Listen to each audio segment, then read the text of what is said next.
Hey everyone, welcome back to the channel. So in my last CPA video, I had some commenters from a few months ago mention to me that they want to see more CPA related videos, specifically about the BEC CPA exams writing portion. So that is exactly what we're planning to focus on today's video. Before we continue, if you found this video helpful below, please share it with other CPA candidates out there, as it will help spread the good word of my channel. Also, please don't forget to comment, like, and subscribe, as it will really help me out. So, on to the best part. For those of you who don't know, BEC or BEC stands for Business Environmental Concepts. When the AICPA was creating an exam like this, the idea was to confirm the idea that accountants are well-rounded business individuals who are ready to tackle and solve everyday business issues. CPAs are starting to be seen as more than just accountants. Thus, it's very important to know more than just the basic and complex parts of accounting, but to also understand finance,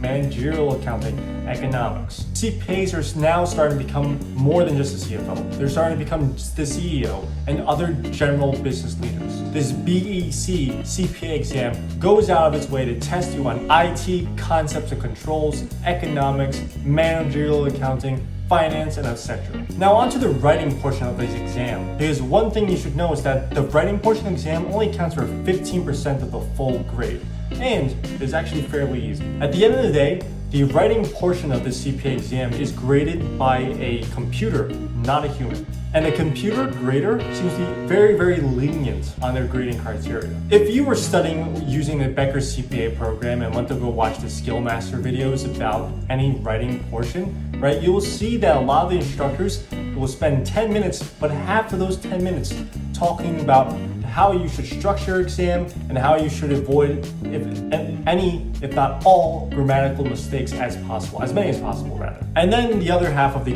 video is focused and devoted to just answering the prompted question. That is done on purpose to hammer in the point that this computer really cares about the structure and the grammatical integrity of your essay. So if you have good grammar, right, and you are writing complete full sentences, you're literally half of the way there. You know, part of the reason I'm making this video is because I know when I was studying for the BEC CPA exam, one part that kind of stressed me out was the writing portion, because it's not very clear how it's going to be graded. It's not very clear what they're looking for. How do you give a good answer? Well, based on my experience and some articles that I've read and what I've been taught from the Becker CPA program, here are a few things that I think you should focus on so you can do very well, if not just do adequately enough so you can get a passing grade of that 75 on this BEC exam. First, have an opening sentence that restates your prompted question. Then include transition words like to begin, moreover, therefore. Third, do not answer in bullet points,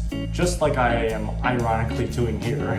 Write in full sentences and have at least 2 paragraphs. Be concise. And lastly, mention relevant accounting topics and buzzwords that are related to your prompted question. Let's focus a little on being concise. View writing this essay as if you're writing an informative email or memo at work. You wouldn't want to read something that's 50,000 words long. No. You'd rather read something that is to the point and lets you know everything you need to know in as few words as possible. This is the mindset that you should be approaching this exam. Each paragraph you should be no longer than 4 to 5 sentences, and you should have no more than 5 paragraphs. A beginning, 3 body paragraphs, and a closing. I'll be truthful, in my exam, some of my paragraph lasted maybe 2 or 3 sentences, but if it got to the point, I felt happy with it. Lastly, I want to mention relevant words and accounting topics and buzzwords in your essay. At the end of the day, you're contending with a robot. It is difficult, if not impossible, to teach a robot technical accounting. At least it wouldn't be feasible. But we could teach the robot to grade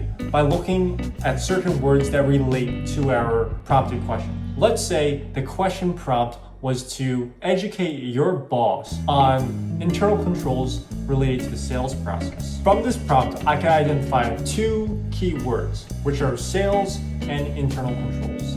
Words that relate to sales would be revenue, accounts receivable, or even mentioning ASC topic 606, which is the ASC code that relates specifically to revenue. For controls, related words, we could use GITC, or General Informational Technology Controls. We could say material misstatement, significant deficiencies, etc. etc. The point is, we want to use words that are directly related to our keywords. At the end of the day, they don't need to necessarily make sense, and you don't necessarily need to explain these words in great detail either. The point is that you just need to be relevant and be within the ballpark. And if you're in that ballpark, then I think you'll be golden. Stay relevant, on topic, and put correctness to the side. To sum it up, make sure your essay is relevant, concise, and grammatically correct. Well, with that being said, that's the end of this video. So please, before you click off, don't forget to like, comment, and subscribe. It would really help me out. If you want any more CPA related videos, let me know in the comments down below, and I'll see you